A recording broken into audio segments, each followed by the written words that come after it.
E aí, galerinha do meu canal, tudo bem com vocês? Hoje a gente vai estudar um assunto bastante fácil, bastante simples e não tem dificuldade nenhuma, certo? Vamos estudar sobre os conjuntos numéricos. E os conjuntos numéricos são divididos em 5 partes, que eu vou mostrar aqui para vocês agora, todas essas 5 partes, que são representadas por 5 letras, certo? Primeira parte, os números naturais.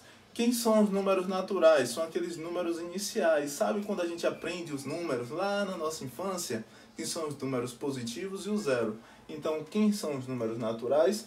Todos os números positivos. 1, 2, 3, 4, 5, 6, infinito, né? Todos os números positivos e o zero. Esses são os números naturais, simples e fácil.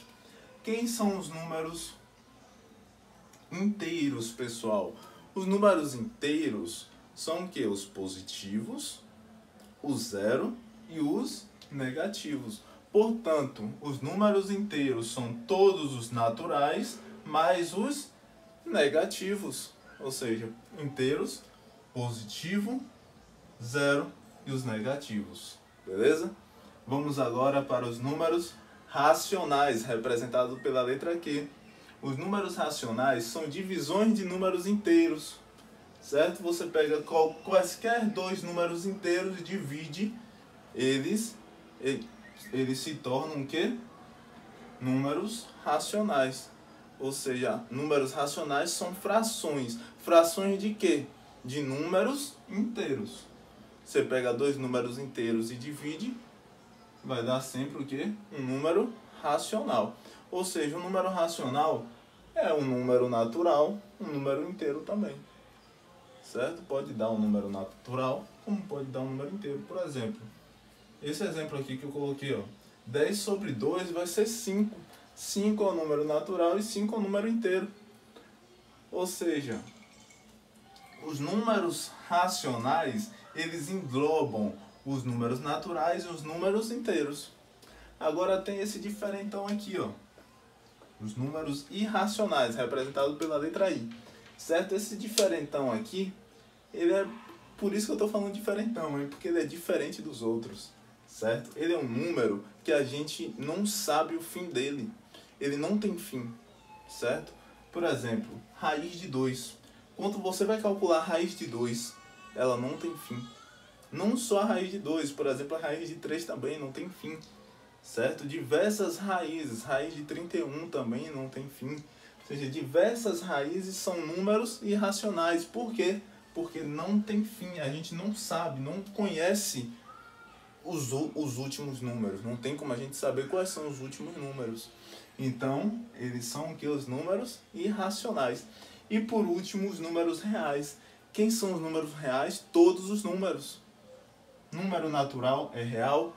Os inteiros são reais, os racionais são reais e o racional também é real. Ou seja, ele representa todos os números. Todos os números que a gente aprendeu até hoje são reais. Aí tem uma forma bastante interessante, pessoal. Aqui, ó. Aqui são os números naturais, certo? Aqui são os números inteiro, certo? Esse diagrama é bastante interessante. Tem gente que consegue aprender facilmente por ele, ó. Os números naturais, os números inteiros são o quê? Os naturais mais os negativos, certo? Ou seja, os números inteiros englobam os naturais, beleza? E aí, tem outro maior do que ele? Tem, que é o quê? Os números racionais. Os números racionais englobam os números naturais, os números inteiros também, né? E as frações, né? As frações de números inteiros. E aí fica aqui fora, ó, pessoal, o izinho. Quem é esse I? Irracional. O irracional não faz parte dos números naturais, não faz parte dos números inteiros e não faz parte dos números racionais. E aqui, ó, um quadrado grandão. Esse quadrado grandão são os números reais. Ou seja, Ele é como se fosse o chefe, certo? O que é o chefe? Ele manda em tudo aqui, certo? Ele tá o quê? Todos fazem parte dele. Beleza, pessoal? Então é isso. Esses são os conjuntos numéricos. Eu espero que vocês tenham aprendido. Qualquer coisa, vocês tiram dúvida comigo aí nos comentários. E até a próxima aula. Abraço!